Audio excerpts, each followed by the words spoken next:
Welcome everyone. This is Himanshu Raj welcoming you all to the amazing platform of diploma वाला। तो हमने अपने last lecture में unit 1 अच्छे से कंप्लीट कर लिया था, इलेक्ट्रिकल सेफ्टी। और आगे के एडवांस टॉपिक को पढ़ने से पहले हमारा जो नेक्स्ट स्टेप होना चाहिए वो कि इलेक्ट्रिसिटी और इलेक्ट्रॉनिक्स के फंडामेंटल्स को हम एक बार पढ़ लें। उसके बाद हम आगे के टॉपिक्स को और ईजिली पढ़ पाएंगे। इसलिए देखिए कितने बढ़िया से अरेंज्ड है इन ऑर्डर वाइज। पहले हम सेफ्टी पढ़े एंड देन हम फंडामेंटल्स पढ़ रहे हैं। तो चलिए स्टार्ट करते हैं। इलेक्ट्रिकल फंडामेंटल्स हमारा यूनिट 2 का first topic, basic electrical quantities. Quantities से आप लोग तो भली भांति परिचित होंगे। क्वांटिटीज़, और अगर क्वांटिटीज़ बताता है कि कोई भी चीज़ कितने अमाउंट में है।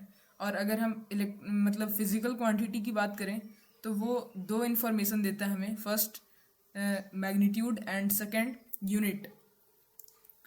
जो मैग्नीट्यूड है वो किसी भी चीज़ का न्यूमेरिकल वैल्यू देता है कि वो कितने अमाउंट में है, उसका न्यूमेरिकल वैल्यू। एंड यूनिट हमें बताता है वो किस तरह से उसे नापा गया है। सो ये हो गया क्वांटिटी। चलिए स्टार्ट करते हैं। Electric charge. इलेक्ट्रिक चार्ज के डेफिनेशन से पहले हम आपको इसे थोड़े थ्योरेटिक वे में हम बताना चाहेंगे इलेक्ट्रिक चार्ज एक्चुअल में होता क्या है। देखिए हमारे पास जितने भी हमारे पास चारों ओर जितने भी मैटर हैं वो एटम से मिलकर बने, और एटम सब एटॉमिक पार्टिकल से मिलकर बना है। सब एटॉमिक पार्टिकल यानी electron, proton and neutron. Atom के न्यूक्लियस में प्रोटॉन एंड न्यूट्रॉन होते हैं और इसके ऑर्बिट में इलेक्ट्रॉन रिवॉल्व कर रहा होता है। तो न्यूट्रॉन तो न्यूट्रली चार्ज होता है। तो जो चार्ज है वो फंडामेंटल प्रॉपर्टी ऑफ मैटर है, यानी इलेक्ट्रॉन और प्रोटॉन के पास एक फंडामेंटल प्रॉपर्टी है चार्ज। चार्ज इसी कोई प्रोवाइड नहीं करता है और ना ही प्रोवाइड कर सकता है, ना करता है ना कर सकता है। ये फंडामेंटल प्रॉपर्टी है मैटर का। तो जो इलेक्ट्रॉन और प्रोटॉन होते हैं वो अपोजिट नेचर के होते हैं। इलेक्ट्रॉन नेगेटिवली चार्ज होता है, प्रोटॉन पॉजिटिवली चार्ज होता है।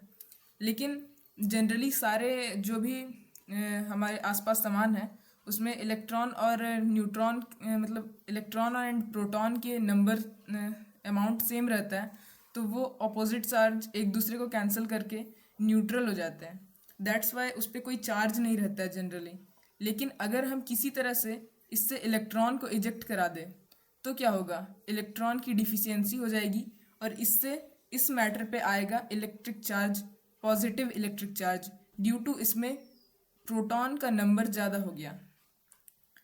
तो इस तरह से हम इलेक्ट्रिक चार्ज को आपको एक्सप्लेन कर चुके हैं कि इलेक्ट्रिक चार्ज क्या होता है। एक प्रॉपर्टी है मैटर का जो कि इसका फंडामेंटल प्रॉपर्टी है। इसे कोई छीन नहीं सकता है, ना ही किसी को दे सकता है। तो इसके डेफिनेशन को एक बार देख लेते हैं। Electric charge is a fundamental property of matter responsible for electric effect. Electric effect क्या क्या हो सकता है, जैसे positive charge and negative charge एक दूसरे को अट्रैक्ट करते हैं। Positive positive and negative negative negative आपस में एक दूसरे को रिपेल करते हैं। तो ये सब चीज़ इलेक्ट्रिक इफेक्ट है। और ये जो इलेक्ट्रिक चार्ज है ये दो चीज़ से सेपरेटेड है। First positive charge and second negative charge.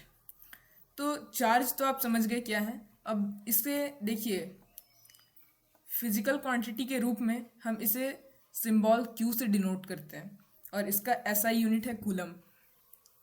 और आपने कहीं ना कहीं पढ़ा होगा पहले भी कि ये फंडामेंटल यूनिट्स में आता है coulomb, electric charge.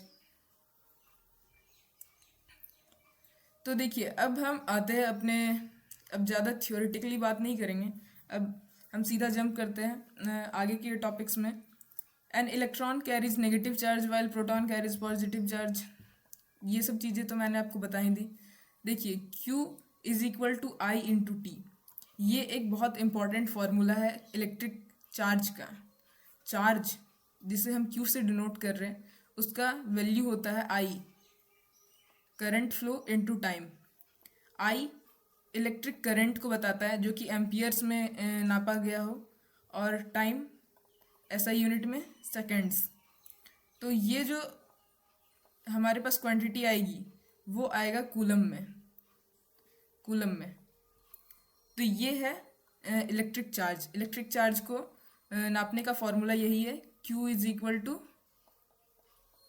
I into t. I से इलेक्ट्रिक करंट एंड टी से टाइम, कि कोई इलेक्ट्रिक करंट कितनी देर फ्लो हुआ है और किस अमाउंट में फ्लो हुआ है। ये दोनों चीज़ अगर हमें पता हो तो हम बता सकते हैं कि एक्चुअल में इलेक्ट्रिक कितना चार्ज फ्लो हुआ है। तो जैसे कि अगर हम इसका सिंपल एग्जांपल दें आपको, कि एक पाइप से पानी फ्लो कर रहा है, अगर आपको हम बता दें कि एक सेकंड में इतना पानी फ्लो कर रहा है और 10 सेकंड ये फ्लो किया, तो आप बता सकते हैं कि टोटल कितना पानी फ्लो हुआ। तो इसी टाइप से चार्ज भी है। और ये जो करंट वर्ड है, आपने जनरली आज तक इलेक्ट्रिसिटी के टर्म में ही यूज़ किया होगा करंट वर्ड को, लेकिन हम इसे और ज़्यादा मतलब एक्सप्लोर करेंगे। बेसिकली करंट वर्ड जो है, करंट वर्ड आता है किसी भी चीज़ के फ्लो होने से। जैसे कि रिवर करंट यानी नदी की धारा जो बह रही है उसे भी हम करंट ही बोलते हैं। तो जब इलेक्ट्रिसिटी जब बहने लगे, फ्लो होने लगे, तो वो बनाता है इलेक्ट्रिक करंट। और यही है हमारा next topic, electric current. Electric current is the rate of flow of electric charge through a conductor. मान लीजिए आपके पास एक कंडक्टर है, कंडक्टर यानी जो इलेक्ट्रिसिटी को अपने से पास होने दे, और कंडक्टर में हम देख रहे हैं कि एक सेकेंड में 10 इलेक्ट्रॉन्स पास हो रहे हैं, तो दैट्स द इलेक्ट्रिक करंट। हम अपना जो आँख है यहाँ गड़ाए हुए बैठे हैं, इस एरिया को देख रहे हैं, इस एरिया को हम देख रहे हैं, तो देख रहे हैं कि हर सेकेंड 10 इलेक्ट्रॉन्स यहाँ से पास होके जा रहे हैं। तो ये जो स्पीड है, ये है इलेक्ट्रिक करंट। इलेक्ट्रिसिटी किस रेट से फ्लो हो रहा है, कितने स्पीड से जो चार्ज है, चार्ज यानी इलेक्ट्रॉन्स, वो इधर से इधर जा रहे हैं, तो यही है इलेक्ट्रिक करंट। और इलेक्ट्रिक करंट को हम इस फॉर्मूले से फाइंड करते हैं। ये बहुत ही ज़्यादा पॉपुलर फार्मूला है इलेक्ट्रिक करंट का, I is equal to Q by T, यानी टोटल कितना चार्ज फ्लो हुआ है और उस चार्ज को फ्लो होने में कितना टाइम लगा है। तो ये चीज़ हमें इलेक्ट्रिक करंट देता है। करंट बेसिकली बताता है कि कितने स्पीड से इलेक्ट्रिक चार्ज ट्रांसफ़र हो रहा है। I करंट है और चार्ज जो है Q चार्ज को डिनोट करता है एंड T टाइम को डिनोट करता है। तीनों के SI यूनिट की बात कर लें तो जो करंट है वो एम्पियर में नापा जाता है, SI यूनिट उसका एम्पियर हुआ, और जो चार्ज है उसे कूलम में एंड टाइम को सेकेंड में। तो वही सारे बेसिक चीज़ें।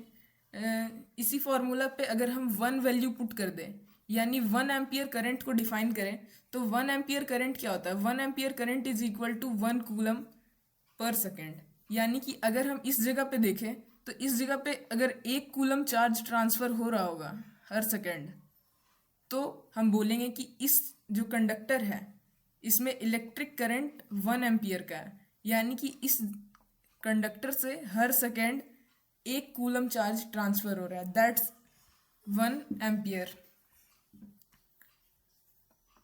N ammeter is connected in series with the circuit to measure current. हम लोग करंट को मेजर करने के लिए एमीटर नाम के डिवाइस का यूज़ करते हैं। इसके बारे में हम आगे डिटेल में पढ़ेंगे। And now come to potential difference, voltage. इसके बारे में आपने हमेशा बहुत सुना होगा, लेकिन आज हम थोड़ा डिफरेंट वे में इसके बारे में बताना चाहेंगे। जैसा कि पोटेंशियल डिफरेंस यानी आपने सुना होगा कि बस डेफिनेशन के अकॉर्डिंग कि किसी चार्ज को किसी एक जगह से दूसरे जगह लाने के लिए जितना वर्क किया गया है वही उसका पोटेंशियल डिफरेंस है। हम इसे थोड़ा और क्लीन वे में बताना चाहेंगे। जैसे कि आप सपोज कीजिए यहाँ पे एक चार्ज है, ये चार्ज के पास आप दूसरे चार्ज को लाते हैं, ये पॉजिटिव है एंड ये नेगेटिव है, तो आप यहाँ तक लाए हैं, इसका इलेक्ट्रिक फील्ड इस एरिया तक है, इस एरिया तक अपने ये दूसरे चार्ज पे मतलब इलेक्ट्रिक फोर्स अप्लाई कर सकता है, उसे अट्रैक्ट या रिपेल कर सकता है। तो वो रेंज इसका यहाँ तक है, आप यहाँ तक लाए, उसके बाद इस जगह से इस जगह तक लेके गए जब आप, तो आप नोटिस किए कि ये इसे अट्रैक्ट कर रहा है। इवन मोर अच्छे से मतलब बेटर अंडरस्टैंडिंग के लिए हम दोनों चार्ज को पॉजिटिव लेते हैं। तो जब आप ये चार्ज को यहाँ लाएंगे, तो अब जब आप और नज़दीक लाना चाहेंगे तो आप देखेंगे कि ये एक दूसरे को रिपेल कर रहे हैं, तो रिपेल कर रहे हैं तो आपको कुछ एक्स्ट्रा वर्क करना होगा इस चार्ज को ज़बरदस्ती यहाँ से यहाँ रखने में, समझ रहे?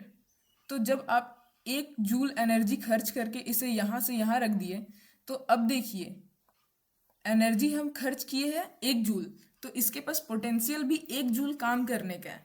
तो जब हम इस चार्ज को यहाँ ला कर रख दिए तो इस पे 1 वोल्ट का पोटेंशियल डिफरेंस क्रिएट हो गया है। अब देखिए इसके पास पोटेंशियल है, कैसे है काम करने का, पोटेंशियल यानी क्षमता। तो जब आप इस चार्ज को वापस छोड़ दीजिएगा तो ड्यू टू इसके इन दोनों के बीच में रिपल्सन फोर्स लग रहा है कंटिन्यूसली, तो जैसे आप इसे छोड़िएगा तो ये वापस इस एरिया तक आ जाएगा, यानी कि ये 1 जूल काम करने के लिए केपेबल है। तो यही है पोटेंशियल डिफरेंस। तो इसी एग्जाम्पल को ही यहाँ पे डेफिनेशन के फॉर्म में लिखा जाता है कि किसी एक चार्ज को दूसरे चार्ज मतलब दूसरे जगह ले जाने में जितना वर्क किया जाए वही पोटेंशियल डिफरेंस है। मतलब उस चार्ज के पास उतना पोटेंशियल है काम करने का, और वो काम जब हम जितना काम किए हैं उतना ही काम करने का पोटेंशियल है उसके पास। तो ये पोटेंशियल डिफरेंस आपको थोड़ा सा अलग लगा होगा। तो एक बार इसके डेफिनेशन को पढ़ लेते हैं। Potential difference between 2 points is the work done per unit charge. एक यूनिट चार्ज को उठाकर कहीं से कहीं ले जाने में, मूव कराने में जितना काम किया गया है वही है पोटेंशियल डिफरेंस। इसका जो यूनिट होता है वो वोल्टेज होता है, और पोटेंशियल डिफरेंस को जनरल टर्म में वोल्टेज ही बोलते हैं। V is equal to W/Q, जितना चार्ज मतलब जितना काम किया गया है और कितने चार्ज के लिए काम किया गया है, तो ये क्या देगा, पर यूनिट चार्ज पे कितना काम किया गया, तो that's potential difference. V potential difference को डिनोट करता है, और ये सारी चीज़ तो बता ही दिए। Simple understanding, voltage provide the electrical push. देखिए अब थोड़ा और डिफरेंट वे में समझते हैं। अब जो हमें किताब में दिया गया है उससे रिलेट करा कर, जो वोल्टेज अगर आप बढ़ाते जाते हैं तो वो प्रेशर बढ़ाता है किसी भी कंडक्टर पे इलेक्ट्रिक करंट का। इस कंडक्टर में अगर 10 इलेक्ट्रॉन फ्लो हो रहा था कोई V1 पोटेंशियल डिफरेंस पे, और आप इसे बढ़ाकर V2 कर देते हैं, तो ये पुश करेगा और ज़्यादा इलेक्ट्रॉन्स को ट्रांसफ़र करेगा। तो ये ट्रांसफ़र किस रीजन से हो रहा है, यहाँ पे आप और ज़्यादा ज़बरदस्ती चार्ज को पुश करके और नज़दीक लेते आए, तो ये रिपेल करने का भी पावर इसमें और ज़्यादा हो जाएगा। तो इस कारण से जब पोटेंशियल डिफरेंस बढ़ता है तो चार्ज करने का मतलब जो चार्ज का फ्लो है उसे पुश करने का कैपेबिलिटी बढ़ जाता है। तो इलेक्ट्रिकल पुश होता है पोटेंशियल डिफरेंस, और इसी पोटेंशियल डिफरेंस के कारण ही इलेक्ट्रिसिटी फ्लो होता है। जब तक ये रिपल्सन या अट्रैक्शन नहीं रहेगा तब तक कोई इलेक्ट्रॉन एक जगह से दूसरी जगह मूव नहीं करेगा अपने से, और जब मूव नहीं करेगा तो इलेक्ट्रिसिटी फ्लो ही नहीं होगा, तो हम इलेक्ट्रिसिटी को यूज़ नहीं कर पाएंगे। 1 volt mean 1 joule of work done to move 1 coulomb of charge. अगर 1 कूलम चार्ज यहाँ रखा हुआ है और आप उसे मूव करा रहे हैं 1 कूलम चार्ज को, और 1 जूल एनर्जी खर्च कर रहे हैं, तो वो 1 वोल्ट के इक्वल होता है।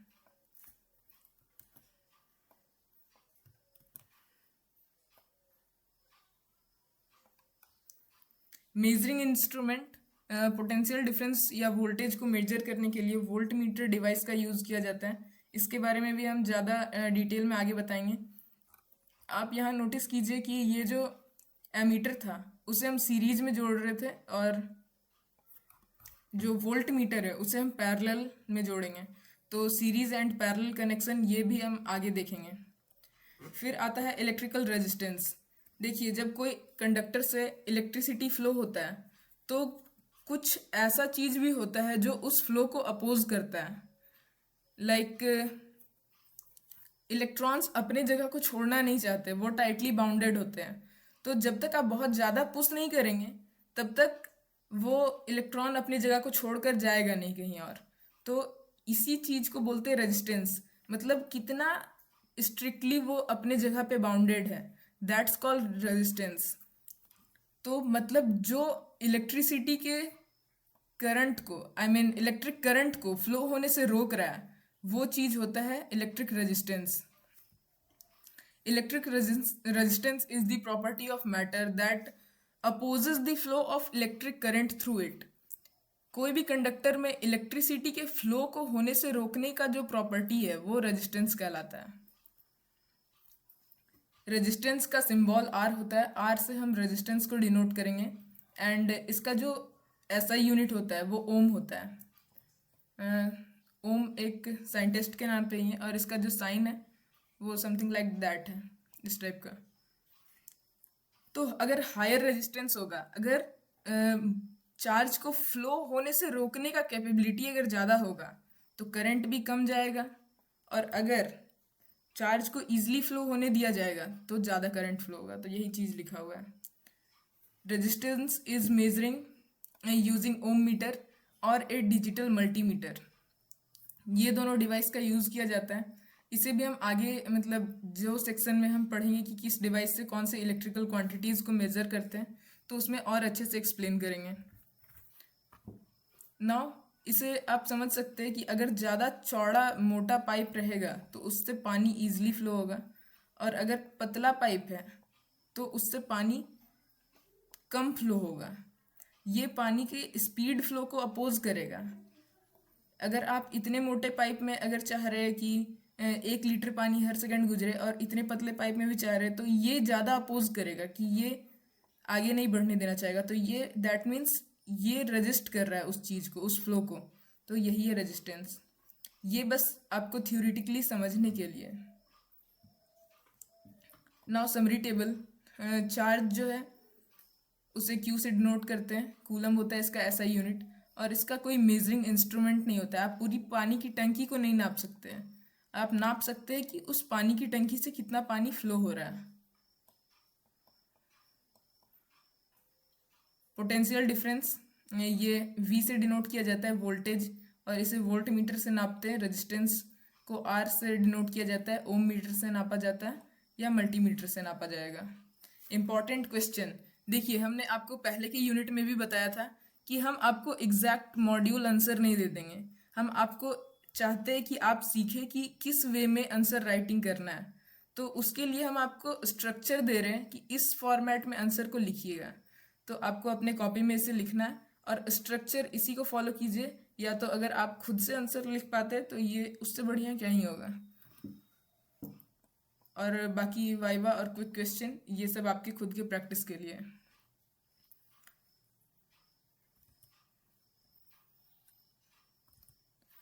हम फर्स्ट टॉपिक को थोड़ा ज़्यादा ही टाइम दे दिए, तो अब थोड़ा सा हम क्रैश कोर्स के टाइप से ही मतलब स्पीडली कवर करेंगे. और बाकी का जो जितना भी सेक्शन रहेगा ये प्रैक्टिस क्वेश्चन का या इम्पोर्टेंट क्वेश्चन का और वाइवा वगैरह वाला, तो ये आपको खुद ही करना है लेक्चर के बाद. चलिए आते हैं हमारे सेकंड टॉपिक पे. Source of electric energy. Definition. देखिए सोर्स ऑफ इलेक्ट्रिक एनर्जी क्या है. इलेक्ट्रिक एनर्जी का सोर्स वो है कि किसी भी सर्किट में जो डिवाइस पोटेंशियल डिफरेंस क्रिएट करके इलेक्ट्रिक करंट क्रिएट कर रहा है. इलेक्ट्रिक करंट यानी बहाव, इलेक्ट्रिसिटी का जो बहाव क्रिएट कर रहा है, तो वही डिवाइस है सोर्स ऑफ इलेक्ट्रिकल एनर्जी. देखिए इसमें हम थोड़ा कॉम्प्लेक्स कर दिए मे बी, तो आपको ईजिली एक्सप्लेन करते हैं. जो सोर्स होता है इलेक्ट्रिकल एनर्जी का वो एक ऐसा डिवाइस है जो कि कोई सर्किट में इलेक्ट्रिसिटी के फ्लो होने का रीज़न होता है या तो पोटेंशियल डिफरेंस क्रिएट करता है, सो इलेक्ट्रिसिटी उसमें फ्लो हो पाता है. तो वही है इलेक्ट्रिक एनर्जी सोर्स. लाइक इसका एग्जांपल है बैटरी, सेल. सेल का एक कॉम्बिनेशन को बैटरी बोलते हैं, और जनरेटर मैकेनिकल एनर्जी को इलेक्ट्रिकल एनर्जी में ट्रांसफ़र करता है. तो देखिए एनर्जी कन्वर्जन. इससे पहले हम आपको एक चीज़ बताना चाहेंगे. जो इलेक्ट्रिकल एनर्जी सोर्स है वो मैजिकली कहीं से पावर को जनरेट नहीं करते. वो बस एक एनर्जी को दूसरे फॉर्म में कन्वर्ट करते हैं, और दूसरा फॉर्म जो होता है वो होता है हमारा इलेक्ट्रिकल एनर्जी का फॉर्म. जैसे कि सेल में केमिकल एनर्जी को मैकेनिकल एनर्जी में बदला जाता है. बैटरी में भी सेम ही काम होता है. जनरेटर में मैकेनिकल एनर्जी जो रोटेशनल मोशन होता है उसको इलेक्ट्रिकल एनर्जी में बदला जाता है। सोलर सेल में लाइट जो गिरती है उसे हम चेंज करते हैं इलेक्ट्रिकल एनर्जी में विद द फोटोवोल्टाइक सेल, जिसे सोलर पैनल भी बोलते हैं। और उसके बाद मेन सप्लाई जैसे जो आपका जो भी जगह से बिजली आ रहा है घर पे, जैसे कि JVBNL झारखंड के लिए, तो ये लोग जो पावर सप्लाई कर रहे हैं उस जगह से, मतलब ये सारी चीज़ जो है सोर्स ऑफ इलेक्ट्रिकल एनर्जी है। कॉमन एग्जांपल ड्राई सेल, देखिए यहाँ पे मैंने इमेज भी दिया है। Dry cell battery, combination of cell हो सकता है बैटरी, जैसा कि ये एक लेड एसिड बैटरी का एग्जांपल है। इलेक्ट्रिकल जनरेटर या तो अल्टरनेटल, ये दोनों एसी ऑल्टरनेटिंग करंट जनरेट करते हैं। तो आप सोर्स समझ गए हैं क्या है। Electrical source provide the potential voltage required for the current to flow in a closed circuit. अगर क्लोज्ड सर्किट है यानी कि स्विच ऑन है, तो इस सर्किट से जो इलेक्ट्रिसिटी फ्लो होगा उसके लिए पोटेंशियल डिफरेंस प्रोवाइड करने का काम होता है इलेक्ट्रिकल, मतलब सोर्स ऑफ इलेक्ट्रिकल एनर्जी का। बाकी इन सब चीज़ों को हम ज़्यादा एक्सप्लेन नहीं करेंगे क्योंकि ये बहुत कॉमन से चीज़ है और आपको मैंने बोल के समझा दिया है सारे को। तो जैसे कि cell converts the chemical energy into electrical energy, battery consist of one और more electrochemical cell and supplies electrical energy through chemical action. वही सेम ही चीज़ है, बस कॉम्बिनेशन ऑफ सेल को बैटरी बोलते हैं। जैसे ऑटोमोबाइल बैटरी, बड़ी बैटरी जो भी होती है वो कॉम्बिनेशन ऑफ सेल होती है। Generator converts mechanical energy into chemical energy, electrical energy. Example generator used in power station में जो भी जैसे हाइड्रो पावर प्लांट हो या तो कुछ भी जगह हो, तो वहाँ पे हम जनरेटर का ही इस्तेमाल करते हैं जो कि मैकेनिकल एनर्जी को इलेक्ट्रिसिटी में कन्वर्ट करता है। सोलर एनर्जी, सोलर प्लेट के थ्रू मेन पावर सप्लाई, वही जो बड़े बड़े पावर प्लांट होते हैं उसके बारे में। Important classification, DC source and AC source, direct current source and alternating current source. ये दोनों का सोर्स क्या है? सोर्स जितने भी बैटरीज या सेल हैं वो डायरेक्ट करंट सप्लाई करती है, एक कंटिन्यूस फॉर्म में इतना करंट सप्लाई करती रहेगी एक ही डायरेक्शन में, तो that is called direct current. और अल्टरनेटिंग करंट क्या होता है?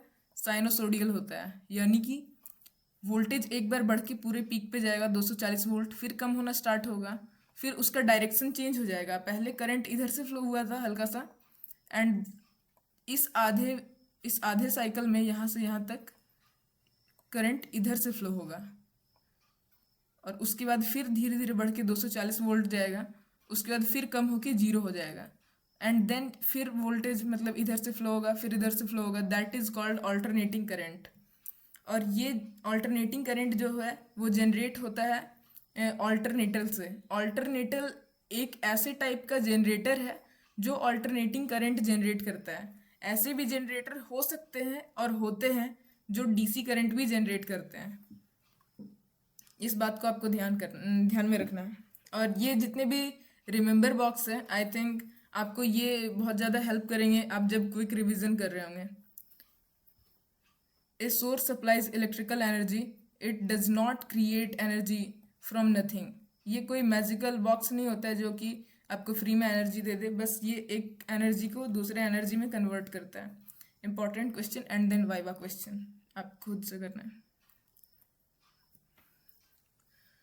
Third topic is basic electrical circuit. Electric circuit होता क्या है? इलेक्ट्रिक सर्किट एक क्लोज्ड लूप बोलिए आप, जहाँ पे इलेक्ट्रॉन एक एंड से निकल के, यानी इलेक्ट्रिकल एनर्जी सोर्स से निकल के उसके दूसरे टर्मिनल पे आ जाए, तो वो जो क्लोज्ड पाथ है वो उसे बोलते हैं सर्किट। और सर्किट में 5 कंपोनेंट्स होते हैं। ये कंपोनेंट्स हम यहाँ से पढ़ने के बजाय आपको इस एग्जांपल से दिखाना चाहेंगे। जैसे कि पहला जो हमारा कंपोनेंट है वो है बैटरी, जो कि पोटेंशियल डिफरेंस क्रिएट करेगा। दूसरा कंपोनेंट होता है स्विच, जो कि सर्किट को ऑन ऑफ करने के लिए काम आएगा। एंड थर्ड चीज़ होता है लोड। उस इलेक्ट्रिसिटी को जो यहाँ हम जिस यहाँ इस वायर से जो हम फ्लो करा रहे हैं जिस इलेक्ट्रिक करंट को, उसे किस काम में लेंगे, यानी कि उस पर लोड क्या डालेंगे। लोड यानी हम यहाँ मोटर भी जोड़ सकते हैं, हम हीटर भी जोड़ सकते हैं। तो यहाँ पे लैंप लिखा हुआ है, यानी कि लाइट एनर्जी में कन्वर्ट कर रहे हैं। एंड यहाँ पे एक और चीज़ आप जोड़ सकते हैं, फ्यूज़, प्रोटेक्टिंग डिवाइस।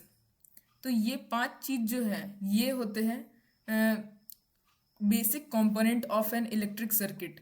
एक सर्किट को कंप्लीट करने के लिए इन 5 चीज़ों का ज़रूरत होता है, या तो ज़रूरत नहीं होता है, आप तो इन दोनों टर्मिनल को ऐसे करके जोड़ देंगे तो भी ये सर्किट बन जाएगा। लेकिन मतलब जो आप बिना लोड के आप चाहेंगे नहीं कि करंट इधर से इधर फ्लो हो, जो कि वेस्ट हो जाएगा। तो इन सब 5 चीज़ को यूज़ करके हम बेसिक इलेक्ट्रिक सर्किट बनाते हैं।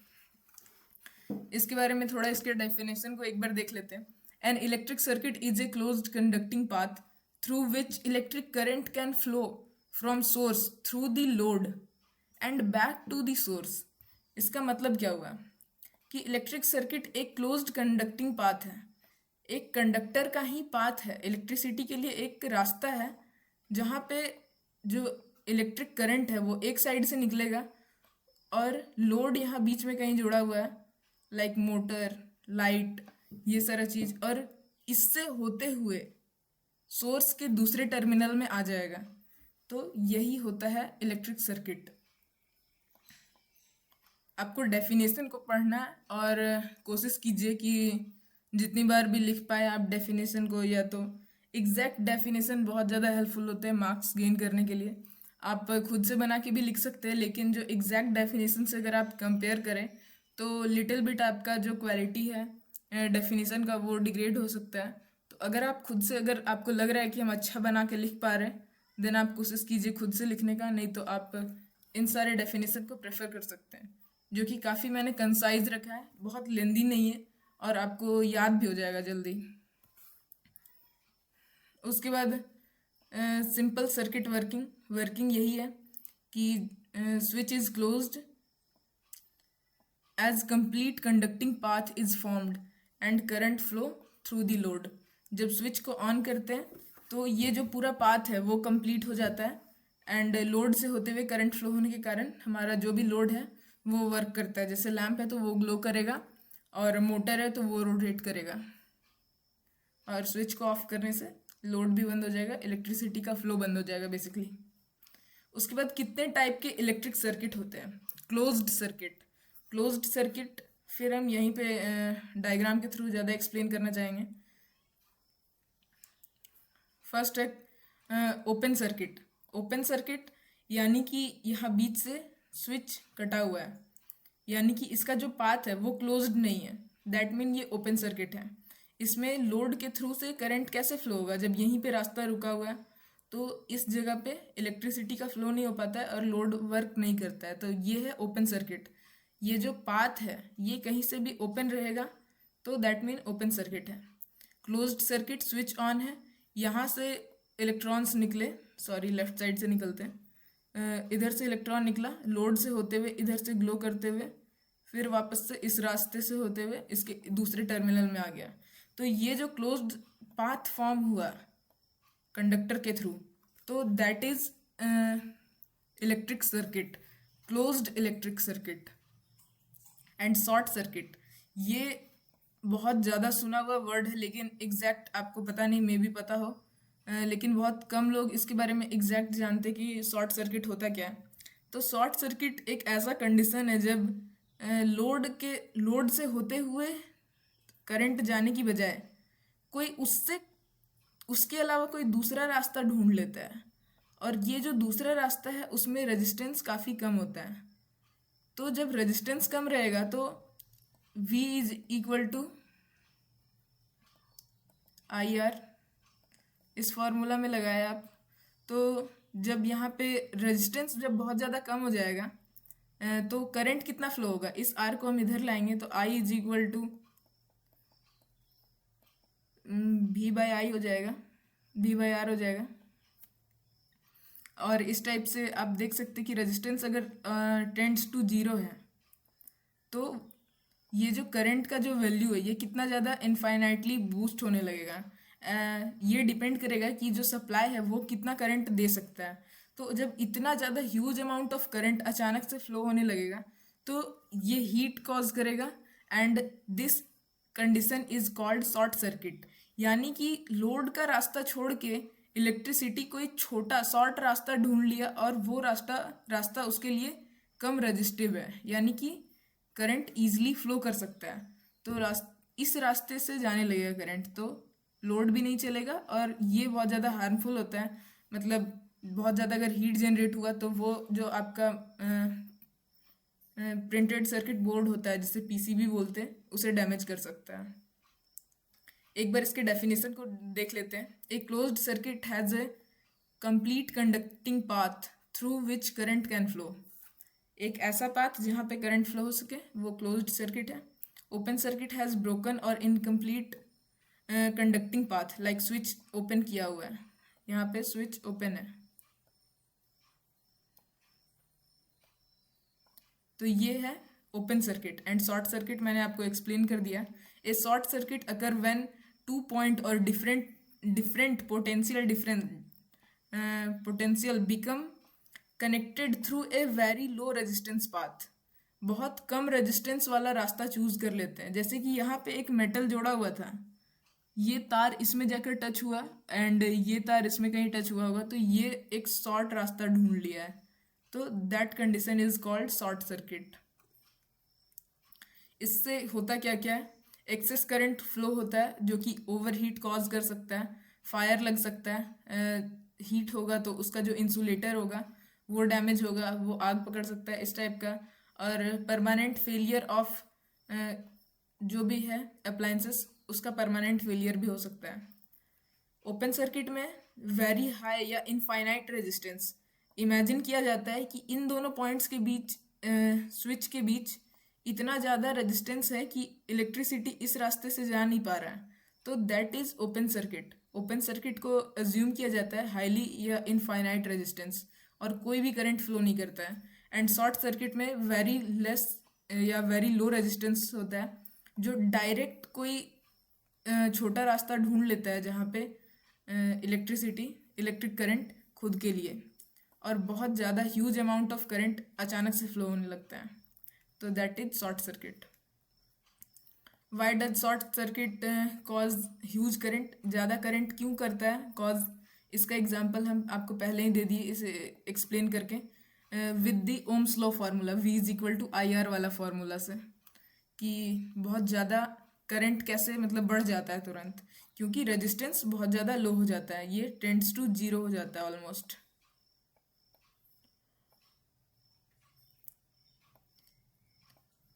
तो करंट बहुत ज़्यादा बढ़ जाता है, तो ये है शॉर्ट सर्किट का कंडीशन। इलेक्ट्रिक शॉर्ट सर्किट में एक्सेस करंट फ्लो होता है, कंडक्टर में ओवर हीट, ये सारी चीज़ को बता दिए। फ्यूज MCB में operate and disconnect the circuit. आप शॉर्ट सर्किट से बचने के लिए आप फ्यूज जोड़ सकते हैं, MCB RCCB, ये आगे के यूनिट में है, इसे भी पढ़ेंगे। तो ये सारी चीज़ों को जोड़ने से क्या होगा कि जब भी इस वायर का कैपेबिलिटी से ज़्यादा अगर इलेक्ट्रिक करंट जाने लगे लाइक शॉर्ट सर्किट की कंडीशन में, तो ये तुरंत पिघल जाएगा, मेल्ट हो जाएगा और ब्रेक होके ओपन सर्किट कॉज मतलब ओपन सर्किट बना देगा, तो सारे चीज़ रुक जाएंगे। Important question and viva question, ये आप खुद से कीजिए।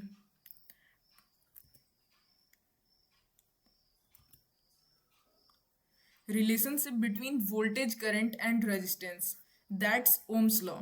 ओम्स लॉ बताता है कि voltage current and resistance in तीनों के बीच में क्या रिलेशन है, और एक मैथमेटिकल फॉर्मूला भी देता है हमें, तो यही है Ohm's law.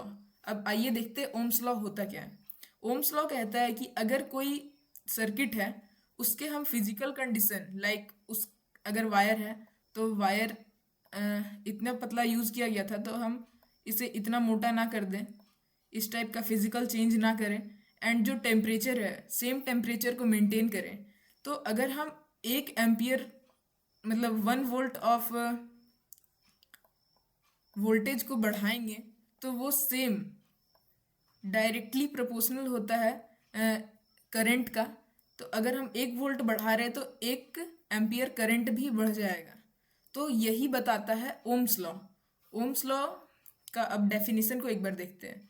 In the electric circuit voltage, current and resistance, ये तीनों आपको पता है कि अपोज करता है। Opposing nature of electric current को रेजिस्टेंस बोलते हैं। चलिए एक बार इसके डेफिनेशन को देखते हैं। Ohm's law, Ohm's law states that current flowing through a conductor is directly proportional to the potential difference across its end,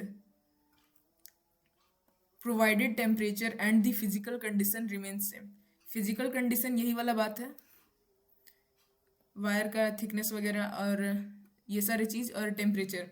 अगर ये दोनों चीज़ को मेंटेन किया जाए तो जो करंट जो फ्लो हो रहा है उस सर्किट में वो डायरेक्टली प्रोपोर्शनल होगा पोटेंशियल डिफरेंस के। अगर हम पोटेंशियल डिफरेंस बढ़ाएंगे दैट मीन्स करंट भी बढ़ जाएगा, और अगर पोटेंशियल डिफरेंस घटाएंगे तो करंट भी घट जाएगा। और डायरेक्टली प्रोपोर्शनल का मतलब होता है कि अगर हम 1 गुना बढ़ा रहे हैं पोटेंशियल डिफरेंस को, 1x करेंगे तो वो भी 1x होगा, मतलब सेम ही रखेंगे। 2x करेंगे तो वो भी 2 गुना होगा, 3x करेंगे तो वो भी 3 गुना होगा। ऐसा कोई नहीं रहेगा कंडीशन कि ये I² टाइप का कोई रिलेशन है जहाँ पे हम 1 गुना बढ़ा रहे और मतलब 2 गुना बढ़ा रहे और वो बढ़ रहा है 4 गुना। ये कंडीशन को नहीं बोलते डायरेक्टली प्रोपोर्शनल। डायरेक्टली प्रोपोर्शनल ये कंडीशन होता है। Mathematically V is directly proportional to I, therefore V is equal to IR। आपको पता होगा कि प्रोपोर्शनैलिटी का साइन को हटाने के लिए हमें एक कांस्टेंट लगाना होता है। अगर किसी चीज़ को थोड़ा सा बढ़ाएंगे तो दूसरा चीज़ भी थोड़ा सा ही इफेक्ट होगा। दैट मीन पहले से जो चेंज था, यानी कि 10 वोल्ट पे 1 एम्पियर करंट फ्लो हो रहा है, तो उस 10 के बाद 11 कीजिएगा तो ये 2 हो जाएगा।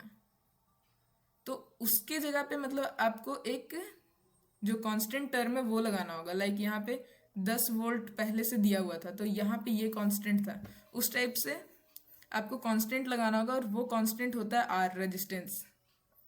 तो जो फॉर्मूला बनकर आता है V is equal to IR। V potential difference है, करंट जो है वो I है एंड रेजिस्टेंस R है। इसे ओम में मेजर किया जाता है, करंट को एम्पियर में, पोटेंशियल डिफरेंस को वोल्ट में। From this equation V is equal to I is equal to V by R, R is equal to V by I। आपको ये सारी चीज़ बता दिए। Higher voltage is equal to higher current, higher resistance is equal to lower current. जितना high voltage देंगे, जितना like suppose that ये एक सिरिंज है और यहाँ इसका पिस्टन है, जितना ज़्यादा हम पुश करेंगे उतना ज़्यादा स्पीड से इसके नोजल से करंट फ्लो होगा, वाटर करंट फ्लो होगा। तो ये है पोटेंशियल डिफरेंस। आई थिंक आप समझ रहे होंगे। Higher voltage that means higher current, और higher resistance that mean lower current. This relation is mathematically expressed by Ohm's law. इसी रिलेशन को मैथमेटिकल फॉर्म में जो हम लिख रहे हैं, ये वाला चीज़ यही है ओम्स लॉ। ये आपका मेन फॉर्मूला है, V is equal to I into R। इसे आपको हमेशा याद रखना है, यही सबसे इम्पॉर्टेंट फार्मूला है। टेक्निकल टर्म डायरेक्टली प्रोपोर्शनल मैंने आपको अच्छे से बता दिया कि अगर 1 गुना बढ़ाएंगे तो वो भी 1 गुना होगा, जैसे कि वोल्टेज डबल हो रहा है तो करंट भी डबल होगा। इस कंडीशन को बोलते हैं directly proportional. Condition of Ohm's law. Ohm's law का कंडीशन क्या क्या है? पहला कंडीशन, फिजिकल कंडीशन सेम होना चाहिए and temperature remains constant. Temperature material भी कांस्टेंट होना चाहिए, मटेरियल को चेंज नहीं करना, यानी कि फिजिकल कंडीशन सेम रखना। और डायमेंशन ऑफ कंडक्टर, ये भी फिजिकल कंडीशन को ही डील कर रहा है। तो आपको 2 ही चीज़ याद रखना है कि फिजिकल कंडीशन चेंज नहीं होना चाहिए एंड टेम्परेचर चेंज नहीं होना चाहिए, और टेम्परेचर भी फिजिकल कंडीशन के ही अंदर आता है। सो यहाँ पे बोला गया है डेफिनेशन में, ohms law is valid only when the physical condition of the conductor remains constant. Specially temperature constant रहे, मटेरियल सेम रहना चाहिए और डायमेंशन ऑफ द मटेरियल का शेप चेंज नहीं होना चाहिए, तो ओम्स लॉ अप्लाई होगा। अगर आप इन सब चीज़ों को चेंज कर देंगे, तो जैसे कि आप एक वायर था उस पर ओम्स लॉ अप्लाई करने जा रहे हैं और उससे पहले उसे आप हीट कर दिए, हीट करने से क्या होगा, टेम्परेचर रेज हो जाएगा तो उसका रेजिस्टेंस बढ़ जाएगा, तो रेजिस्टेंस चेंज हो गया, तो दैट मीन्स यहाँ पे आप ये नहीं बोल सकते कि V is directly proportional to I, ये कंडीशन अप्लाई नहीं होगा।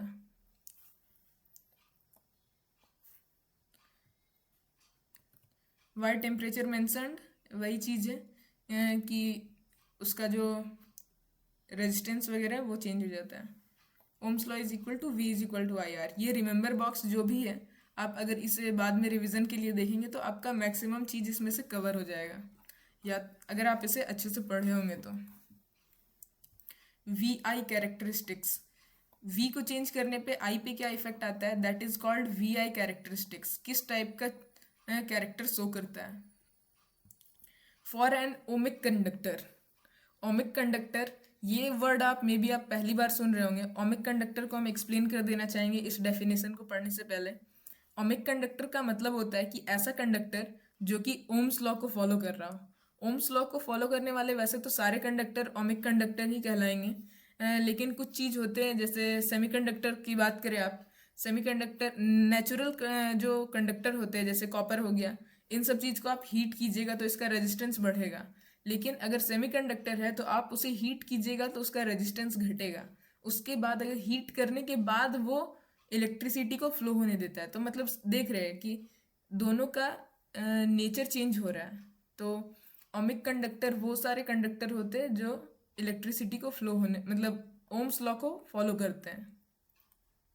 आइए इस डेफिनेशन को पढ़ते हैं। For a ohmic conductor at a constant temperature current increase proportionally with applied voltage. Same ही चीज़ है कि जितना वोल्टेज में इंक्रीज करेंगे V में I में भी उतना ही इंक्रीज होगा। ओमिक कंडक्टर मैंने आपको बता दिया, therefore V by I is equal to R is equal to constant. R हमेशा कांस्टेंट रहना चाहिए और V is directly proportional to I, और यहीं से आता है V is equal to proportionality का साइन हटा, एक कांस्टेंट लगा R एंड I, तो इस तरह से ये फॉर्मूला बनता है और यही चीज़ यहाँ कांस्टेंट बताया गया है R को। VI characteristics of ohmic conductor, Ohm's law को फॉलो करने वाले कंडक्टर का VI कैरेक्टरिस्टिक्स है ये। लाइक देखिए, आप अगर आप 1 वोल्ट इंक्रीज करते हैं देन करंट भी 1 एम्पियर इंक्रीज हो जाएगा। ये जो स्ट्रेट लाइन बना 45 डिग्री के एंगल से, ये इस तरह भी बन सकता है, ऐसे भी बन सकता है। यहाँ इम्पॉर्टेंट चीज़ है कि ग्राफ इस टाइप का प्लॉट नहीं हो रहा है। लाइक यहाँ पे कम था, अचानक से बहुत तेज बढ़ने लगा। यहाँ पे एकदम स्ट्रेट लाइन बना है ग्राफ में, दैट मीन्स ये प्रोपोर्शनल है, ना कि इन्वर्सली प्रोपोर्शनल है या तो स्क्वायर के प्रोपोर्शनल है। तो ये स्ट्रेट लाइन ही रिप्रेजेंट करता है या तो बताता है कि डायरेक्टली प्रोपोर्शनल है, और ये बाय एक्सपेरिमेंट देखा गया है। ओम्स लॉ ट्रायंगल, ये ओम्स लॉ ट्रायंगल आपको हेल्प करेगा आपको ओम्स लॉ के फॉर्मूले को याद करने में। लाइक यहाँ मैंने भी लिखा है, यहाँ I है, यहाँ R है। आपको इन तीनों में से जो भी क्वांटिटी फाइंड करना है, जैसे आपको R फाइंड करना है तो आप R को हाइड कर दीजिए एंड इसको हाइड कीजिए, बाकी ये दोनों चीज़ को देखिए क्या वैल्यू आ रहा है, V by I, that means R is equal to V by I। And इसी तरह से अगर आपको V फाइंड करना है तो V को हाइड कीजिए, क्या वैल्यू आ रहा है, I इंटू R, तो V is equal to I R. I को हाइड कीजिएगा तो V बाय R फॉर्मूला आएगा। तो ये जो ओम्स लॉ ट्रायंगल है VIR वाला, ये आपको ओम्स लॉ को याद करने में हेल्प करेगा। न्यूमेरिकल देख लेते हैं, एक दो बहुत सिंपल न्यूमेरिकल है। अगर आप लोग कमेंट करते हैं या डिमांड करते हैं तो 2-4 क्वेश्चन या तो ज़्यादा भी क्वेश्चन के साथ हम एक लेक्चर बना देंगे जिसमें न्यूमेरिकल्स डिस्कस किया जाएगा। ये बेसिक लेवल का एक न्यूमेरिकल आपके साथ डिस्कस करते हैं, ओम्स लॉ के ऊपर ही बेस्ड है। ए रजिस्टर ऑफ 10 ओम, एक रजिस्टर है जिसका रेजिस्टेंस 10 ओम है। वो एक बल्ब भी हो सकता है, एक स्पीकर भी हो सकता है, कुछ भी। और इसके दोनों साइड पे, दोनों टर्मिनल पे 20 वोल्ट का पोटेंशियल डिफरेंस दिया जा रहा है। Calculate the flowing current through it, आपको करंट फाइंड करना है। V is equal to I R का फॉर्मूला लगाइए, I is equal to V by R, आप डिवाइड कीजिएगा। देन अगर ये दोनों क्वांटिटीज अपने अपने एसआई यूनिट में, देन आपको एसआई यूनिट ही आउटपुट में मिलेगा, एम्पियर। जैसे कि यहाँ पे ओम एसआई यूनिट है, वोल्ट एसआई यूनिट है, दोनों एसआई यूनिट था, तो जो आंसर आया 2 वो भी एम्पियर में आया, दैट इज एसआई यूनिट। तो आपको ये ध्यान रखना है कि यूनिट आप सही डील कर रहे हो। लाइक बहुत जगह आपको माइक्रो एम्पियर दिया रहेगा, मिनी एम्पियर दिया रहेगा, इस टाइप का मिली एम्पियर दिया रहेगा, तो उस टाइप में आपको ध्यान रखना है। ये आपका क्वेश्चन, उसका आंसरिंग का स्ट्रक्चर, एंड ये है आपका वाइवा क्वेश्चन।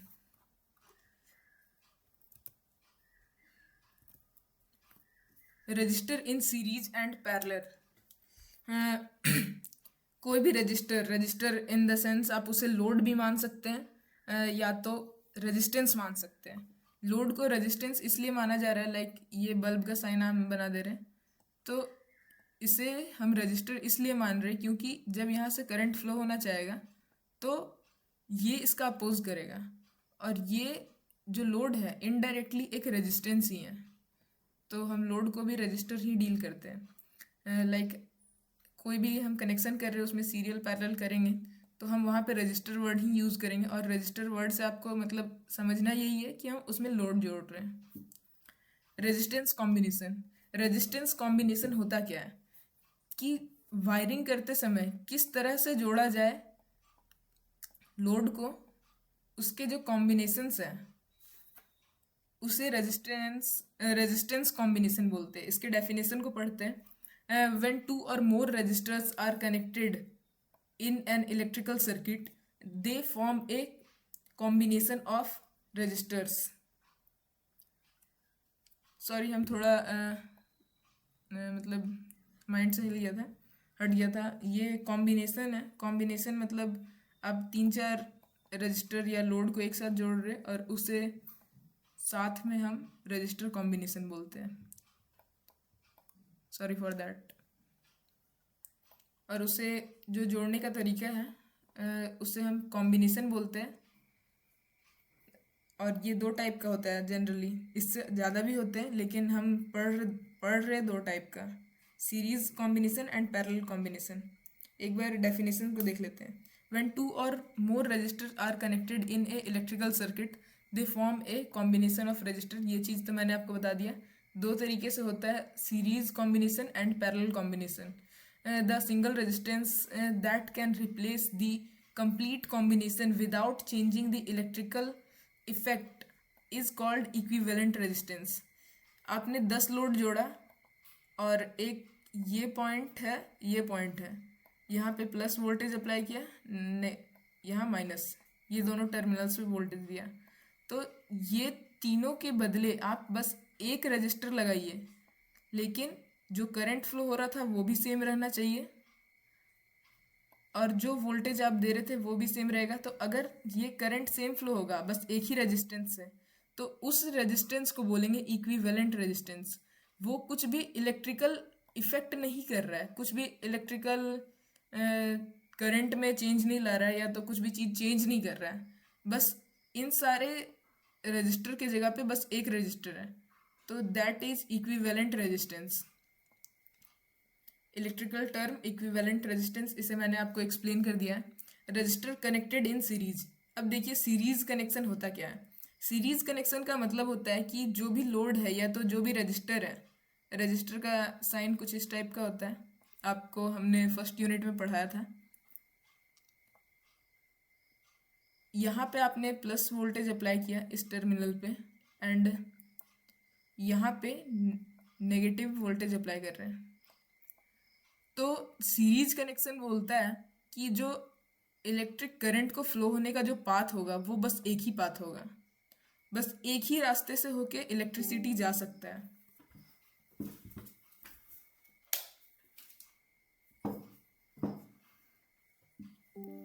एक ही रास्ते से होके इलेक्ट्रिसिटी जा सकता है। दैट मीन्स आपको इस वाले रजिस्टर को दूसरे के पहले रजिस्टर के लास्ट टर्मिनल को दूसरे रजिस्टर के फर्स्ट टर्मिनल में जोड़ना होगा।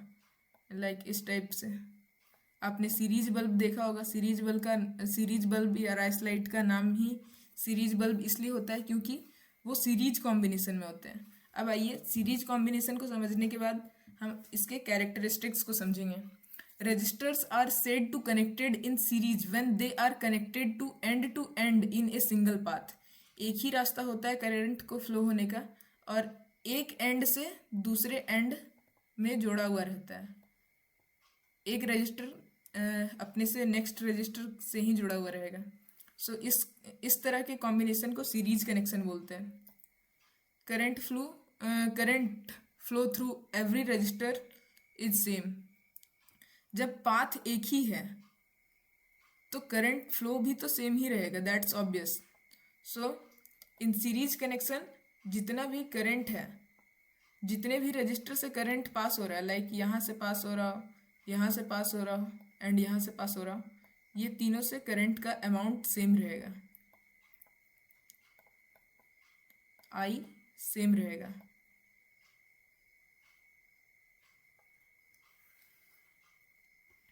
एंड जो वोल्टेज है, वोल्टेज डिवाइड हो जाएगा। वोल्टेज डिवाइड कैसे होगा? आई आर के फॉर्मूले से डिवाइड हो जाएगा। करंट सब में सेम रहेगा, इसके रेजिस्टेंस के अकॉर्डिंग इसको वोल्टेज मिलेगा। V is equal to I R के फॉर्मूले के अकॉर्डिंग आप कैलकुलेट कर सकते हैं। और यही जो चीज़ है V is equal to I R, यही इस चीज़ को डिराइव करता है कि करंट सेम रहेगा और वोल्टेज डिस्ट्रीब्यूट होगा, ये सब चीज़ को। जैसे कि आपने देखा होगा कि राइस लाइट का जो छोटा सा बल्ब होता है वो 2 वोल्ट का 2 वोल्ट भी सप्लाई करने पे अच्छे से जलता है, लेकिन हम क्या करते हैं, सीधे 220 वोल्ट में उसे कनेक्ट कर देते हैं। तो अगर वहाँ पे 60-70 बल्ब जुड़े हुए हैं तो वो डिवाइड करके उससे लास्ट में 2 ही वोल्ट सप्लाई कर रहा है। दैट्स वाई वो बिना बल्ब जले, यानी कि शॉर्ट सर्किट हुए, वो ग्लो कर रहा है। तो यहाँ से आप ज़्यादा रिलेट कर पाएंगे। आपको याद ये सारी चीज़ों को रखना है। करंट हमेशा सेम रहता है, वोल्टेज डिवाइड हो जाता है और डिवाइड होता है V is equal to I R के फॉर्मूला के अकॉर्डिंग। हर रजिस्टर में अलग अलग वोल्टेज रहेगा और इक्विवेलेंट जो वोल्टेज रहेगा वो पोटेंशियल डिफरेंस जितना सोर्स से प्रोवाइड किया गया है उसी के बराबर रहेगा। वही वोल्टेज बस बीच में डिवाइड हो जा रहा है। करंट सेम रहेगा तो इक्विवेलेंट रेजिस्टेंस भी सेम ही रहेगा, यही चीज़ से डिफाइन होता है। आप यहाँ पे जब पुट करेंगे V is equal to I R ऐसे करके, IR1 IR2, तो I कैंसिल हो जाएगा और बचेगा R equivalent is equal to सारे रजिस्टर्स का सम। तो अगर ये जो आपको दिख रहा है सर्किट, ये एक सीरीज सर्किट है, सीरीज कॉम्बिनेशन का सर्किट। यहाँ पे बस एक ही रास्ता है करंट को फ्लो होने के लिए एंड जितने भी रजिस्टर है सबसे I करंट फ्लो होगा, यहाँ मेंशन है। और इसका जो इक्विवेलेंस रेजिस्टेंस जो रहेगा, जो ये वाला टर्म मैंने आपको बताया था, equivalent resistance REQ,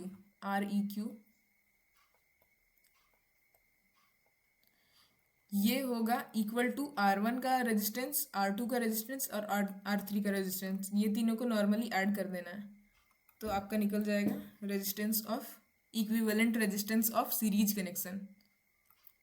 individual resistance को जोड़ना है।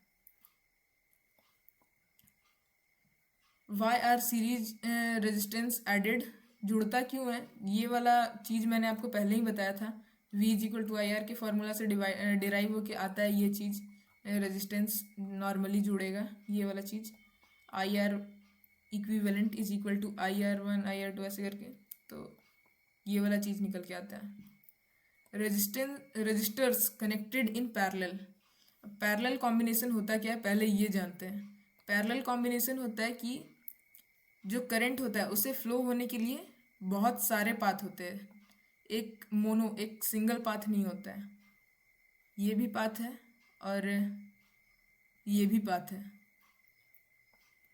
और ये तीनों जुड़े हुए हैं एक ही टर्मिनल से। यहाँ से जितना करंट निकला इस जगह पे उतना ही आएगा। पाइप के एग्जाम्पल से आप समझ सकते हैं, इस जगह पे भी आई ही करंट पहुंचेगा अगर यहाँ से आई निकला है तो। लेकिन बीच में इसके पास तीन पाथ है, तो तीनों में रेजिस्टेंस अलग है, तो रेजिस्टेंस के अकॉर्डिंग करंट का फ्लो भी चेंज हो जाएगा यहाँ पे। तो आपको ये चीज़ याद रखना है कि पैरेलल कॉम्बिनेशन में जो रजिस्टर होते हैं, रजिस्टर के अकॉर्डिंग उसमें करंट फ्लो होता है, डिफरेंट हो जाता है सबके लिए।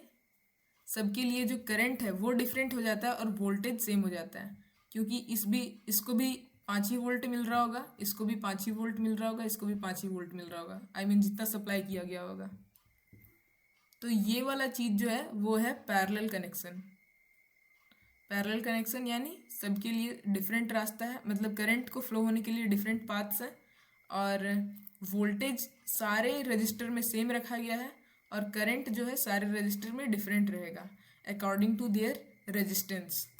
ओके, तो डेफिनेशन को देख लेते हैं। Register are said to connected in parallel whether their corresponding ends are connected to the same points। ये वाला भी इसी पॉइंट से कनेक्टेड है, ये भी इसी पॉइंट से कनेक्टेड है, ये भी इसी पॉइंट से, ये भी इसी पॉइंट से। तो जो आउटपुट मतलब इनपुट जो सब मिल रहा है सबको एक ही पॉइंट से मिल रहा है, तो वोल्टेज सेम रहेगा। इसमें वोल्टेज सबका सेम रहता है, ये इंपॉर्टेंट चीज़ है।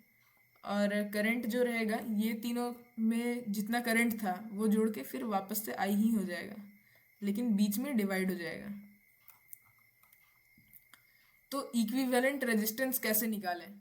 जैसे कि ये मैंने थोड़ा सा जानबूझ के कॉम्प्लेक्स लिया है, आपको लग सकता होगा कॉम्प्लेक्स, लेकिन ये है नहीं, एक्चुअल में पैरेलल कनेक्शन है। आप इसको इस तरह से देखें तो यहाँ 3 रजिस्टर जुड़े हुए, 1 2 3, और ये पैरेलल कनेक्शन में है। तो अगर आपको इस 3 रजिस्टर के बदले अगर एक इक्विवेलेंट रजिस्टर लगाना है, देन आप क्या करेंगे, इसके इस फॉर्मूला से डिराइव करेंगे, आई मीन डिराइव नहीं, फाइंड करेंगे। 1 by equivalent resistance is equal to 1 by R1 plus 1 by R2 plus 1 by R3। अब नोटिसेबल थिंग ये है कि सारा 1 बाय ऐसे करके है, R1 R2। तो यहाँ पे जो इक्विवेलेंट रेजिस्टेंस आएगा वो हमेशा जो सबसे छोटा रजिस्टर होगा उससे भी कम आएगा। अब बोलिएगा उससे भी कम क्यों आएगा, क्योंकि इससे तो फ्लो हो ही रहा है, इसमें जितना रेजिस्टेंस है उसके अलावा इन सारे पाथ्स भी है करंट के पास फ्लो होने के लिए, तो इसलिए इससे भी और कम हो जाता है ऑल मतलब इक्विवेलेंट रेजिस्टेंस। तो ये चीज़ को आपको याद रखना है। और यहाँ पे क्या होता है, सीरीज कनेक्शन में रेजिस्टेंस जो सारे का सम होता है उसके बराबर होता है, मतलब सोच लीजिए कितना ज़्यादा रेजिस्टेंस बढ़ जाएगा। इम्पॉर्टेंट चीज़ यही वाला है, और यही चीज़ को 1 बाय के जगह पे ये नॉर्मल इक्विवेलेंट लिखा हुआ है। ये एलसीएम वगैरह लेके आप देखिएगा तो ये सेम ही चीज़ है। ये less than small equivalent resistance होता है। ये सारी चीज़ मैंने आपको प्रॉपरली बता चुका हूँ, मैंने प्रॉपरली आपको बता दिया है, आप खुद से देखिएगा इसे। ये टेबल जितने भी है ये आपके लिए स्पेसिफिकली डिज़ाइंड है कि आपको रिवीजन में हेल्प करे और अच्छे से याद रखने में हेल्प करे। तो आप इन सब चीज़ों को देख सकते हैं रिवीजन के टाइम पे, और ये सारी चीज़ आपको पढ़ के एक बार में समझ आएंगी क्योंकि आपने पढ़ रखा है। जैसे कि कंप्लीट सर्किट स्टॉप, अगर एक भी बल्ब फ्यूज़ हो गया लाइक सीरीज बल्ब में, तो उसके पास कोई और पाथ है ही नहीं करंट को फ्लो होने का, एंड करंट फ्लो नहीं होगा तो जो भी लोड है वो अपना वर्क नहीं करेगा। यानी कि एक रजिस्टर के इफेक्ट होने से सारे रजिस्टर को इफेक्ट करेगा। तो पूरा का पूरा जो सर्किट है वो स्टॉप कर जाएगा, लेकिन यहाँ पे बहुत सारे रास्ते हैं करंट को फ्लो होने के लिए, तो जिस रास्ते को डैमेज हुआ है बस वो काम नहीं करेगा। सीरीज में करंट सेम होता है, पैरेलल में वोल्टेज सेम होता है। ये भी एक न्यूमेरिकल क्वेश्चन है। न्यूमेरिकल क्वेश्चन यहाँ पे आपको फाइंड करना है equivalent resistance R1 R2 R3। ये सीरीज में है इसलिए नॉर्मली तीनों को जोड़ देना है, आंसर आ जाएगा। ये आप खुद से देखिए। पैरेलल में रेजिस्टेंस स्मॉलेस्ट रेजिस्टेंस से भी कम होता है। Important question and viva question.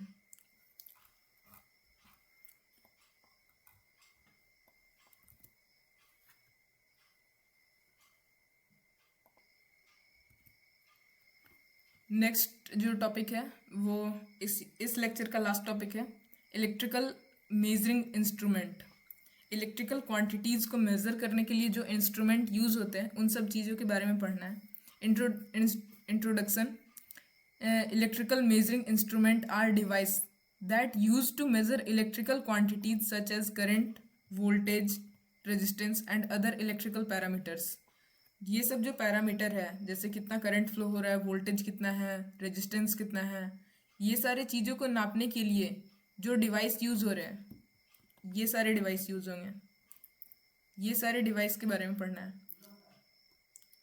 तो एमीटर, पहला आता है एमीटर।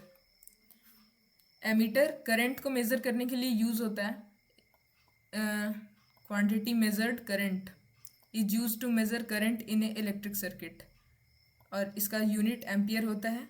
कनेक्शन सीरीज होता है, यानी जिस पाथ से करंट फ्लो हो रहा है आपको उसी पाथ के बीच में एमीटर लगा देना है। दैट मीन इस पाथ से होके जो भी करंट जा रहा है उसका रीडिंग ये एमीटर आपको देगा।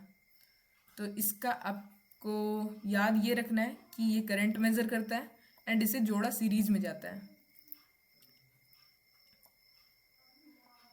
जो भी करंट पास हो रहा है वो इसके थ्रू पास होगा एंड ये आपको मेज़र करके बताएगा कि कितना करंट पास हो रहा है। और इसका जो रेजिस्टेंस होता है वो बहुत ही कम होता है, वेरी लो रेजिस्टेंस। तो इस पाथ से जाते हुए ये और ज़्यादा अपोज नहीं करता है इलेक्ट्रिक फ्लो को। Minimal change in circuit current, जो भी सर्किट से करंट जा रहा है उसमें कोई चेंज नहीं लाता है। इसमें इम्पॉर्टेंट चीज़ ये है कि इसका जो रेजिस्टेंस है वो बहुत कम है। तो अगर आप इसको सीरीज में जोड़ने की जगह, ऐसे जोड़ने की जगह पैरेलल में जोड़ दें, ये टर्मिनल है बैटरी का, यहाँ पे आपने एमीटर जोड़ दिया ऐसे करके, तो क्या होगा, यहाँ रेजिस्टेंस बहुत कम है, दैट मीन्स ये शॉर्ट सर्किट हो जाएगा। एंड शॉर्ट सर्किट का रिजल्ट आपको पता ही है। तो ये इंपॉर्टेंट चीज़ है, हाईलाइटेड भी है, आप इसे ध्यान में रखें। वोल्ट मीटर को पैरेलल में जोड़ा जाता है, पोटेंशियल डिफरेंस को मेज़र करता है। और पोटेंशियल डिफरेंस, पोटेंशियल वर्ड का मतलब ही होता है कि जब तक दो चीज़ ना हो कंपेयर करने के लिए पोटेंशियल आ ही नहीं सकता है। आपका पोटेंशियल भी कंपेयर किया जाता होगा किसी और स्टूडेंट के कंपैरिजन में, तो जब तक कोई एक अदर चार्ज नहीं रहेगा इसका पोटेंशियल कुछ भी नहीं है, ये कुछ भी काम नहीं कर सकता है। जब तक हम यहाँ इसको कंप्रेस करके मतलब नज़दीक ना लाए तब तक इसमें पोटेंशियल नहीं आएगा कि ये वापस से दूर जा पाए। तो जब दो पॉइंट्स आते हैं तब पोटेंशियल डिफरेंस या तो पोटेंशियल वर्ड का यूज़ होता है। तो दो पॉइंट्स के बीच में पोटेंशियल डिफरेंस मेज़र करना है तो हम लोग वोल्ट मीटर यूज़ करेंगे वोल्टेज को नापने के लिए। तो दो पॉइंट्स के बीच में चेक करना है तो ऑब्वियसली इसको सीरीज में नहीं जोड़ना है, कोई पाथ से नहीं है, इसका कोई पाथ नहीं है, इसे हमें दो पॉइंट के बीच में जोड़ना है। तो वोल्ट मीटर को हम पैरेलल में जोड़ते हैं, दैट्स इम्पॉर्टेंट थिंग। ये मेज़र वोल्टेज करता है, इसका यूनिट वोल्ट है, और मेज़र वोल्टेज करता है, वोल्टेज मेजर करता है basically. Why volt meter connected in parallel, इसका एग्जांपल तो हम आपको दे ही दिए कि जब तक दो टर्मिनल के बीच में से आप लगाइएगा नहीं, दो पॉइंट्स के बीच में, तो उन दोनों पॉइंट्स के बीच का पोटेंशियल डिफरेंस कैसे मेजर हो पाएगा।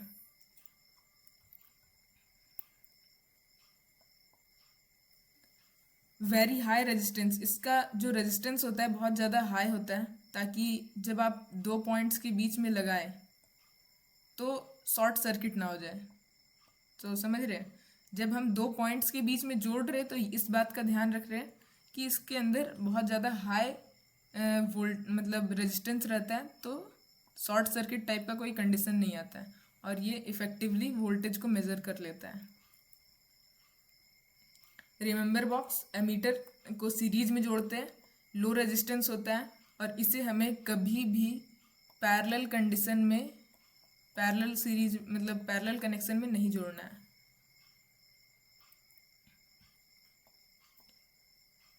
और ये वोल्ट मीटर तो आपको बता ही दिए। ओम मीटर रेजिस्टेंस को मेज़र करने के लिए यूज़ किया जाता है। कोई भी इलेक्ट्रिकल लोड जिसे हम रजिस्टर बोलते हैं या लोड बोलते हैं, वो कितना रजिस्टर है, मतलब उसके अंदर कितना रेजिस्टेंस है, इसे मेज़र करने के लिए जो डिवाइस यूज़ करेंगे ओम मीटर यूज़ करेंगे।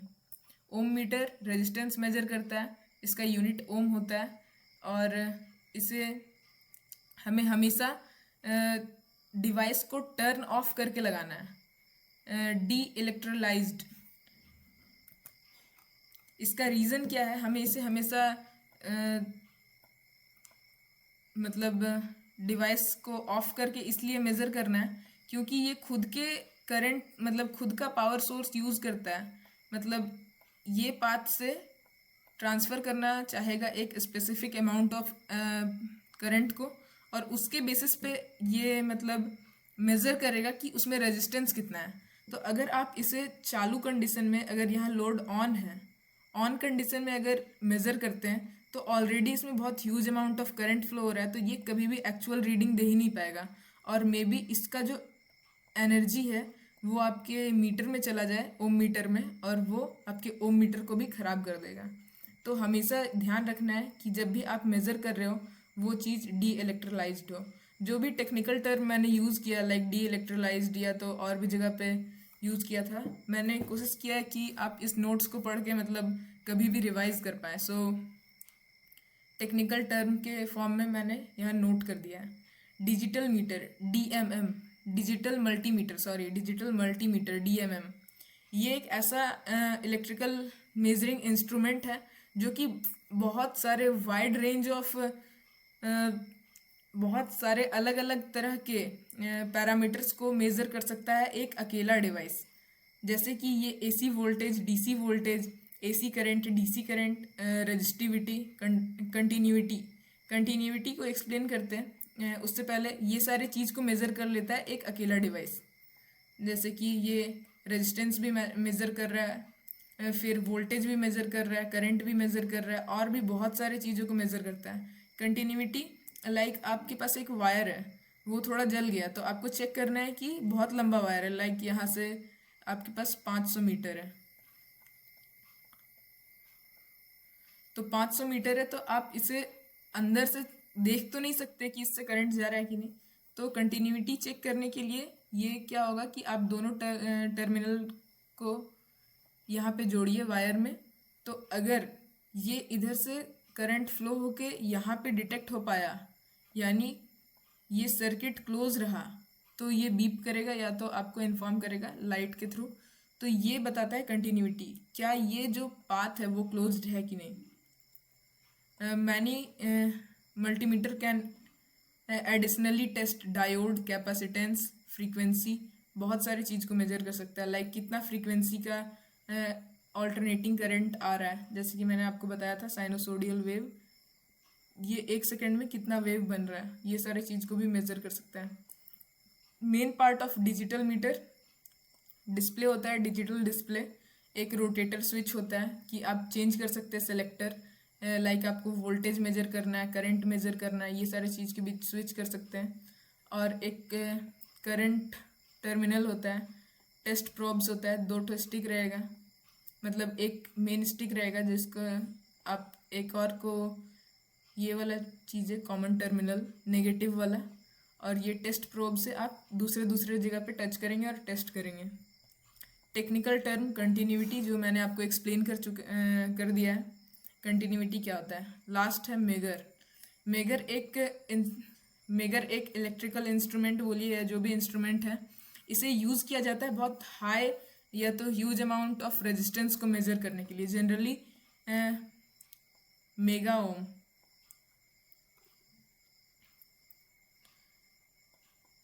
रेजिस्टेंस को मेजर करने के लिए, अब इतना ज़्यादा रेजिस्टेंस किसका होता है, तो ऑब्वियसली ये कंडक्टर का नहीं होता है, ये होता है इंसुलेटर का रेजिस्टेंस को चेक करने के लिए, मेगर।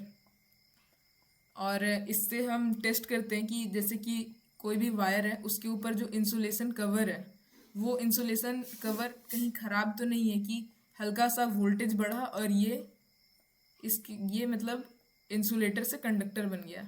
तो ये सारी चीज़ों में काम आता है। वेरी हाई रेजिस्टेंस को मेज़र करता है, स्पेशली इंसुलेशन रेजिस्टेंस को मेज़र करता है। Electric cable, motor, transformer, electric wiring, ये सारी चीज़ों में। टेक्निकल टर्म इंसुलेशन रेजिस्टेंस, ये चीज़ मैंने आपको बता दिया कि किसी भी इंसुलेटर का रेजिस्टेंस चेक करके बताएगा। High insulation resistance generally indicates better insulation condition. अगर बहुत ज़्यादा वोल्टेज देने पे भी अगर उससे करंट फ्लो नहीं कर रहा है, तभी हम बोलेंगे कि वो अच्छा इंसुलेटर है। तो जो मेगर होता है वो बताता है वो कैसा इंसुलेटर है। और टोंग टेस्टर या क्लैंप मीटर, ये जो होता है ये इसे बोलते हैं। ये क्या होता है कि अगर कोई लाइव वायर है जिसमें करंट फ्लो हो रहा है, तो आप इस चिमटे को इसके अंदर लगाइए, ये आपको बता देगा कि कितना करंट फ्लो हो रहा है बिना उस तार को कट किए या तो कोई टर्मिनल को टच किए। ये बेसिकली इलेक्ट्रोमैग्नेटिक इंटरफेरेंस पे काम करता है। जैसे इससे करंट फ्लो हो रहा है तो ये अपना एक इलेक्ट्रोमैग्नेटिक फील्ड बनाएगा, और ये जो टेस्टर रहता है उसका भी खुद का इलेक्ट्रोमैग्नेटिक फील्ड होता है, और वो दोनों जब एक दूसरे से इंटरफेयर करते हैं तो इस इंटरफेरेंस के थ्रू ही ये मेज़र करता है कि कितना करंट फ्लो हो रहा है। और इसमें सबसे इम्पॉर्टेंट चीज़ है कि आपको देखना है कि जब ये सिंगल वायर में ही आपको चेक करना है। अगर आप दो वायर लाइक एक इधर से है और एक इधर से है, मतलब वापस आने का, ये दोनों को आप साथ में चिमटे से दबा दिए तो ये रीडिंग जीरो देगा। जनरल चांस यही है कि जीरो देगा। अब जीरो देने का रीज़न क्या है कि इससे जो मैग्नेटिक फील्ड इलेक्ट्रोमैग्नेटिक फील्ड निकला उसे कैंसल आउट कर देगा। ये बहुत ज़्यादा चांसेस है, या तो इंटरफेयर कर जाएगा, तो या तो वैल्यू जीरो देगा या तो रीडिंग इनएक्यूरेट रहेगा। तो हमेशा आपको ये चीज़ को ध्यान में रखना है कि टोंग टेस्टर को यूज़ करते समय आपको एक ही कंडक्टिंग वायर को यूज़ करना है। लाइक बहुत सारे वायर अंदर में है और उसका एक मोटा केबल है, तो इसमें आपको टोंग टेस्टर अप्लाई नहीं करना है। और उसके बाद कंपैरिजन टेबल है। एमीटर क्या मेज़र करता है, ओम मीटर, डिजिटल मीटर, मेगर। और यहाँ पे देखिए एमीटर ए से डिनोटेड है, एमीटर, वोल्ट मीटर सिमिलर दिखते हैं लेकिन ये दोनों इसमें अलग है। ओम मीटर है और ये है मल्टीमीटर। ओम मीटर में देखिए यहाँ पे दो दो टर्मिनल है, टोंग टेस्टर और मेगर। मेगर इंसुलेटर का रेजिस्टेंस मेजर करता है। Correct connection of ammeter and volt meter. Ammeter और वोल्ट मीटर को जोड़ने का सही तरीका ये है कि वोल्ट मीटर को आप पैरेलल में जोड़ें हमेशा इस तरह से लोड के पास, और जो एमीटर है करंट को मेज़र करने वाला उसे आप इस पूरे पाथ में कहीं भी जोड़ सकते हैं, यहाँ भी जोड़ सकते हैं, यहाँ भी जोड़ सकते हैं, इस टाइप का। Current passes through a ammeter, ये सीरीज में रहता है, और वोल्ट मीटर में पैरेलल रहता है। And this is end of our this lecture.